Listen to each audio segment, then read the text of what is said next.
Hi viewers, welcome to my channel ராகுல் stories. நம்ம இன்றைக்கி இந்த வீடியோவில் எந்த படத்தை பற்றின ரிவ்யூ பார்க்க போகிறோம் அப்படின்னா, பல பேரோட மிகப்பெரிய எதிர்பார்ப்போடு ரிலீஸ் ஆன ஒரு படம் தான் இந்தியன் 2. ஸோ இந்த படம் இப்போ தியேட்டர்ஸில் வெற்றிகரமாக ஓடிட்டுருக்கு. ஸோ இந்த படத்தை பற்றின ஒரு ஷார்ட் ரிவ்யூ தாங்க பார்க்க போகிறோம். வாங்க வீடியோக்குள்ளே போகலாம். ஸோ நிறைய பேருக்கு ஒரு மிகப்பெரிய எக்ஸ்பெக்டேஷன் இருந்திருக்கும். கிட்டத்தட்ட ஒரு 27-28 வருஷம் கழித்து இந்தியனோட 2ஆம் பாகம் வந்து ரிலீஸ் ஆகிருக்கு. அதுவும் உலகநாயகன் கமல்ஹாசனும் சங்கரும் அப்படின்னாலே ஒரு வேறு லெவல் ஒரு காம்பினேஷன் அப்படின்னே சொல்லலாம்.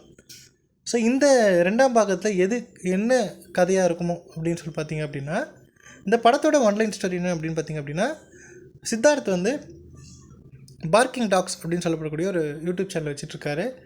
ஸோ அன்னன்னைக்கு டே டு டே லைஃப்பில் சொசைட்டியில் நடக்கக்கூடிய பிரச்சனைகள்லாம் எடுத்து இவருடைய சேனலில் வந்து அப்லோட் பண்ணிகிட்ருக்காரு.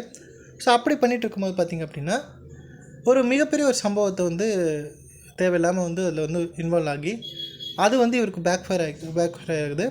ஸோ அந்த நேரத்தில் ஒரு கேள்வி வருது, ஒரு காமன் மேனால் சொசைட்டியில் நடக்கக்கூடிய தப்பை வந்து தட்டி கேட்க முடியாதா அப்படின்னு சொல்லிட்டு ஒரு கேள்வி வருது. ஸோ அதுக்கப்புறமா தான் ஒருத்தர் இருக்கார், இந்தியன் தாத்தா கண்டிப்பாக வருவார் அப்படிங்கிற மாதிரி நம்ம இந்தியன் தாத்தா வராரு. ஸோ அதுக்கப்புறம் என்ன மாதிரியான சம்பவங்களாச்சு அப்படிங்கிறது தான் இந்த படத்தோட மீதி கதை.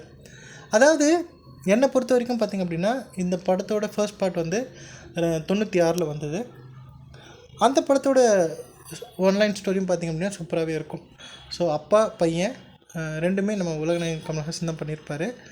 பையன் வந்து ஊழல் பண்ணிகிட்ருப்பான், லஞ்சம் பண்ணிகிட்ருப்பான், தன்னுடைய நல்லதுக்காக என்ன வேணாலும் செய்யக்கூடிய ஒரு கேரக்டர். அப்பா வந்து ஒரு சுதந்திர போராட்ட தியாகி, சுதந்திரத்துக்காக போராடினவர்.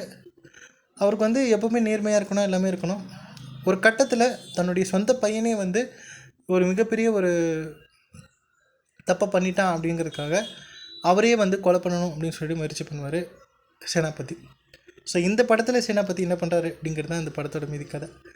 அதாவது எல்லாருக்குமே தோணும், ஷங்கருடைய முந்தைய படங்கள்லாம் பார்த்திங்க அப்படின்னா இந்த மாதிரி ஒரு சோஷியல் மெசேஜ் சொல்கிறார் அப்படின்னா, அவருடைய படத்தோட நான் ஒரு ஃபார்முலா மாதிரியே சொன்னேனே, social message plus emotion plus ஒரு தீர்வு அப்படிங்கிற மாதிரி தான் இருக்கும். ஆனால் இந்த படத்தில் எப்படி இருந்துச்சு அப்படின்னா, சோஷியல் மெசேஜ் ஓகே, பட் அந்த தீர்வும் ஓகே. இந்த எமோஷன் அப்படிங்கிற ஒரு விஷயம் வந்து மிஸ் ஆச்சோ அப்படிங்கிற மாதிரி தோணுச்சு.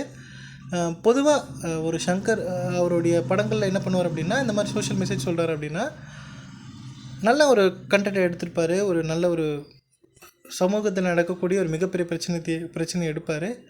ஸோ அது எடுத்து எமோஷ்னலோட ஒரு கதையை வச்சு ஜனங்களுக்கு வந்து சொல்வார்.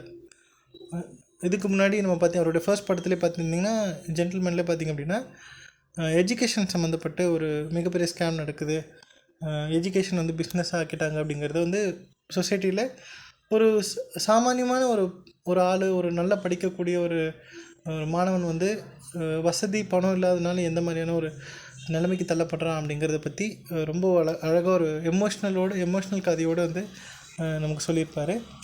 ஸோ வேறு லெவலில் இருக்கும். ஸோ இந்த படத்தில் அதை மிஸ் பண்ணிட்டாரோ அப்படிங்கிற மாதிரி எனக்கு தோணுச்சு.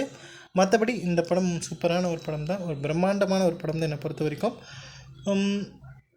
வேறு என்னங்க சொல்கிறது, கண்டிப்பாக இந்த படத்தை போய் பாருங்கள். பார்த்துட்டு உங்களோட ஃபீட்பேக் என்ன அப்படிங்கிறத கமெண்ட்டில் பண்ணுங்கள். முக்கியமாக இன்னொரு விஷயம் சொல்லணும், அதாவது நம்ம விவேக்கும் சரி, மனோபாலவும் சரி இப்போ நம்ம கூட இல்லை, இந்த படத்தில் அவங்க இருக்காங்க. அதுவும் சில காட்சியெல்லாம் பார்த்திங்க அப்படின்னா யூஸ் பண்ணி தான் வாய்ஸை கொடுத்துருக்காங்க. பட் எந்த இடத்துலையுமே தெரியல, இந்த மாதிரி ஒரு டெக்னாலஜி பயன்படுத்தி தான் அவங்களுடைய வாய்ஸை கொடுத்துருக்காங்க அப்படின்னு சொல்லிட்டு அந்தளவுக்கு ரொம்பவே பர்ஃபெக்டாக நீட்டாக பண்ணியிருக்காங்க அப்படின்னே சொல்லலாம். ஸோ கண்டிப்பாக இந்த படத்தை போய் பாருங்கள். பார்த்துட்டு உங்களோட ஃபீட்பேக் என்ன அப்படிங்கிறத கமெண்ட்லேயே பண்ணுங்கள். ஸோ இந்த வீடியோ பிடிச்சிருந்தால் லைக் பண்ணுங்கள், ஷேர் பண்ணுங்கள். மறக்காமல் என்னுடைய ராகுல் ஸ்டோரிஸ் அப்படிங்கிற என்னுடைய யூடியூப் சேனலை சப்ஸ்கிரைப் பண்ணிவிடுங்க. தேங்க்யூ.